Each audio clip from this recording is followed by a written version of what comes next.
اعوذ باللہ من الشیطان الرجیم، میں اللہ تعالی کی پناہ میں آتا ہوں شیطان مردود سے۔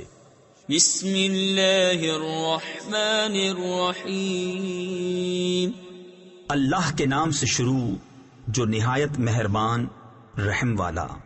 لم يكن الذين كفروا من أهل الكتاب والمشركين منفكين حتى تأتيهم البينة، رسول من الله يتلو صحفا مطهرة فيها كتب قيمة۔ کتابی کافر اور مشرک اپنا دین چھوڑنے کو نہ تھے جب تک ان کے پاس روشن دلیل نہ آئے۔ وہ کون؟ وہ اللہ کا رسول کہ پاک صحیفے پڑھتا ہے، ان میں سیدھی باتیں لکھی ہیں۔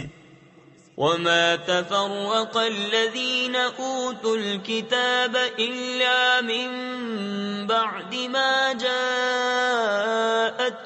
البينة، وما امروا الا ليعبدوا الله مخلصين له الدين حنفاء ويقيموا الصلاة ويؤتوا الزكاة وذلك دين القيمة۔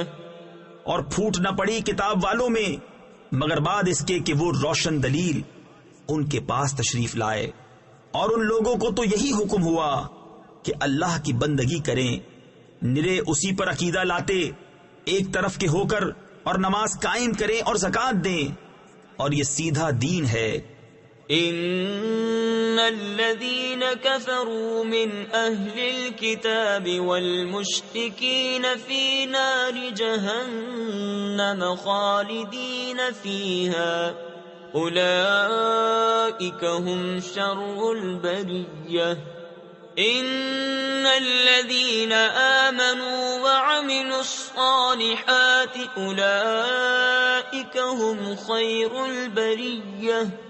بے شک جتنے کافر ہیں کتابی اور مشرک سب جہنم کی آگ میں ہیں، ہمیشہ اسی میں رہیں گے، وہی تمام مخلوق میں بدتر ہیں۔ بے شک جو ایمان لائے اور اچھے کام کیے وہی تمام مخلوق میں بہتر ہیں۔ جزاؤهم عند ربهم جنات عدن تجري من تحتها الأنهار خالدين فيها أبدا، رضي الله عنهم ورضوا عنه، ذلك لمن خشي ربه۔ ان کا صلہ ان کے رب کے پاس بسنے کے باغ ہیں جن کے نیچے نہریں بہیں، ان میں ہمیشہ ہمیشہ رہیں، اللہ ان سے راضی اور وہ اس سے راضی۔ یہ اس کے لیے ہے جو اپنے رب سے ڈرے۔ صدق اللہ العظیم۔